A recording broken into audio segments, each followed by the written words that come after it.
panel. Representative, if you'd like to ask that question. Thanks so much, Chair Ferrante. I appreciate it. Mr. Secretary, thank you. I appreciate the efforts that you and your team have made to address the substantial infrastructure challenges that rural communities across the Commonwealth face. Your accessibility and your willingness to visit communities like Montague and your team's willingness to come to a roadway in Huntington did not go unnoticed, and we really appreciated the subsequent award of funding that came along with those visits. I don't want to underestimate these investments. They matter, but they don't equate to jobs. And on January 14th, 2021, the governor made a promise to rural communities in a veto that you might recall stung a little bit on my end. But in that veto, he stated that he was committed to making more direct investments in rural communities that will have a much greater impact on job creation and business expansion. Since then, the census numbers have been released. They showed Massachusetts population grew by 7%, while population in Berkshire and Franklin counties decreased. In response, Secretary Galvin stated, and I quote, "The reality is there has to be a concentrated effort from the state at the state level to bring about new economic activity here in Western Massachusetts." Subsequently, Auditor Bump issued a report calling for a rural investment plan. Mr. Secretary, we have been sounding the alarm, and we're going to continue to sound the alarm about the desperate need for specific programs and policies that will create jobs and expand business in the 170 rural communities across the Commonwealth. Your revitalized downtown slides include $2.5 million for an urban agenda grant program, $1 million for regional economic development organizations, $250,000 for transformative development fund for gateway cities, $7.5 million for community empowerment and reinvestment grant program, which you described as similar to the urban agenda program. We have downtowns, Mr. Secretary, and these programs will not help them. I know there's only so much that you can fit onto your slide deck, and that there's likely much more that you're doing. But since there was not a single mention of dedicated programs for rural communities in your slide deck that I saw, I wanted to ask how this proposed budget makes good on the governor's promise to fuel economic development in rural communities.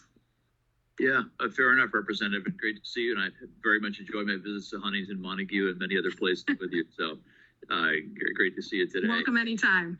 I always love being out there. Well, look, obviously the presentation today does not describe the totality of all we do in housing and economic development. And our programs on the capital side of what we do is really where I'd call people's attention to, in particular, our Rural and Small Town Development Fund and the other 12 programs, part of our Community One Stop for Growth. And just so folks know, what we did over the last couple of years was take a number of our capital programs and consolidate them into the One Stop, where it's a single front door to a lot of our programs. And we thought in particular that might help ease access to those programs on the part of our rural and small towns that may not have a large professional staff to write a lot of grants and chase a lot of individual grant opportunities. So the consolidation of programs in the One Stop, the Rural and Small Town Development Fund, explicitly for rural and small towns, obviously, but also as we looked at all the grants that came out of the One Stop, I think about a third of the grants went to rural and small towns. If I recall correctly, it was a third gateway cities, third rural. So I would just remind folks again that there's so much of what we do is on the capital side of the operation versus the operating side. I'm confident in totality we've got a lot of resources that have been dedicated for rural and small towns. I note as well, we did propose in the ARPA 1.0, if you will, to have $350 million for additional community investments. We look forward to having more dialogue with the legislature and getting more of the ARPA funds available for investments in all of our communities. But I hear the point. As you know, if you alluded to, we certainly travel the state all over the place. And pleased to make these investments I mentioned. But I think the broader point is a lot of what you described that you'd like to see us do does happen on the capital side of our operation. Yeah, and if we're talking about economic development, we're already so far behind, as we've discussed on the capital side, that what we really need is assistance in terms of getting that job creation and that economic development fueled.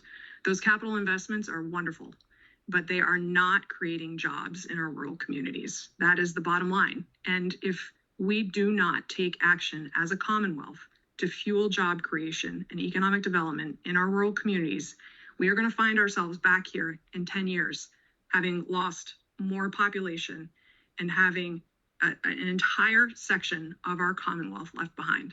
So I welcome the opportunity to work with you and your agency on this, and really do appreciate your partnership in addressing this really unique challenges for our communities.